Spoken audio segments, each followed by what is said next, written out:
इधर देखो बेटा, अध्याय 10 चल रहा था अपना, मानव नेत्र रंग बिरंगा संसार। महत्वपूर्ण वस्तुनिष्ठ की अगर हम बात करें बेटा, तो इसके महत्वपूर्ण वस्तुनिष्ठ देख लें जरा इस पार्ट से रिलेटेड। वैसे तो हमने हर उसके टॉपिक में आपको वस्तुनिष्ठ बताया, जैसे भी निकट दृष्टि दूर दृष्टि पढ़ रहे थे इसके पहले। तो निकट दृष्टि और दूर दृष्टि में हमने बताया था कि दूर दृष्टि दोष के लिए कौन से लेंस का इस्तेमाल होता है, निकट दृष्टि दोष के लिए कौन सा लेंस का इस्तेमाल होता है। जब हमें निकट की वस्तु स्पष्ट दिखाई देती है लेकिन दूर की वस्तु स्पष्ट दिखाई नहीं देती, या दूर की स्पष्ट दिखाई देती है निकट की नहीं दिखाई देती, तो उस दोष को क्या कहते हैं? ये वस्तुनिष्ठ तो है ही, इसके अलावा ये और बाकी वस्तुनिष्ठ भी आपके लिए बहुत इंपॉर्टेंट है, जो केवल और केवल आंख से ही संबंधित हैं और स्पेक्ट्रम से संबंधित है। आ गया समझ में?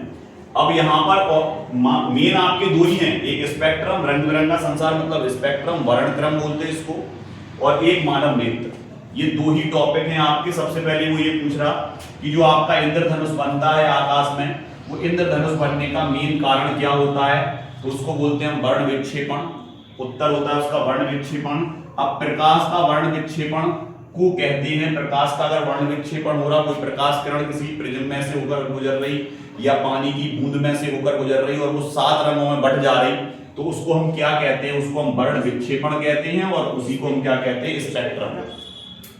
आकाश नीला रंग, आकाश का रंग नीला क्यों दिखाई देता है? उसका मूल कारण है प्रकाश का प्रकीर्णन, प्रकाश का बिखरना। आ गया समझ में? तो अगर आकाश का नीला रंग आ जाता है तो उसका मूल कारण है प्रकाश का प्रकीर्णन।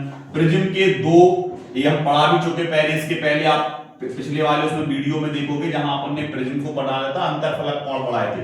तो प्रिज्म के दो फलकों के बीच के कोण को हम क्या कहते हैं? अंतरफलक कोण। मान लें ये आपका प्रिज्म है, तो इस प्रिज्म के दो फलकों के बीच के इस वाले कोण को या इस वाले कोण को या इस वाले कोण को ये अंतरफलक कोण है बेटा। ठीक है।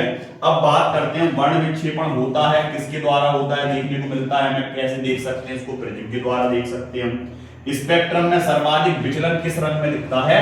बैगनी। ये ध्यान रखना है आपको, सबसे ज्यादा विचलन दिखता है बैगनी में और सबसे कम विचलन दिखता है लाल में। आ गया समझ में? क्योंकि लाल रंग कहां होता है? सबसे ऊपर।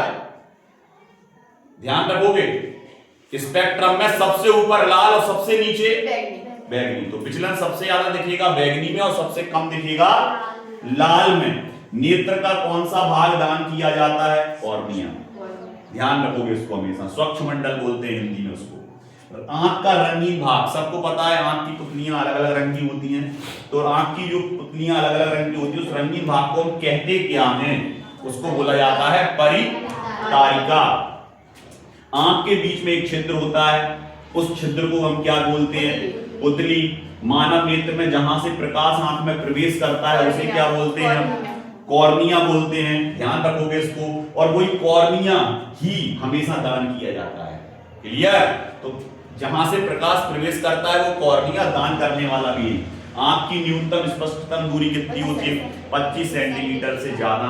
पास की चीजों को हम नहीं देख सकते, दूर की तो देख सकते हैं, पास की चीजें नहीं देख सकते। मतलब 25 सेंटीमीटर के और समीप चीज लाएंगे तो वो धुंधली दिखाई देने लगेगी। क्लियर? आ गया समझ में? तो ये पूरे वस्तुनिष्ठ आप याद कर लोगे। इसमें स्पेक्ट्रम का चित्र, निकट दृष्टि, दूर दृष्टि, जरा दृष्टि, तीनों प्रश्न। आ गया समझ में? क्लियर? और इसमें एक और है, तारे क्यों टिमटिमाते हैं? आ गया समझ में? और ग्रह क्यों नहीं टिमटिमाते हैं? ठीक है, ये दो प्रश्न अच्छे से जरूर पढ़ लोगे। ठीक है।